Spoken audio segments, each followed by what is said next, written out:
هرچه که در عالم است جهان به نگاه اوست، ما قطره‌ای به دریا، دریا محمد است.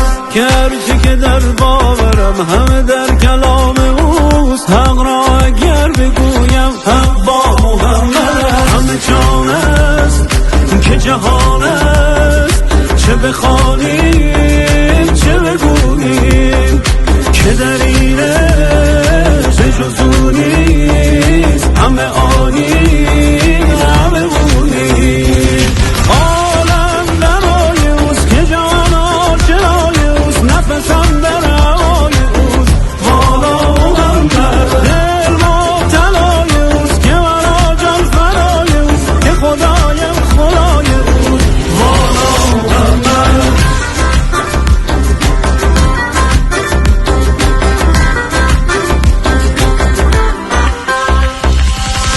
هرچه که در عالم است جهان به نگاه اوست، ما قطره‌ای به دریا، دریا محمد است. که هرچه که در باورم همه در کلام اوست، حق را اگر بگویم حق با محمد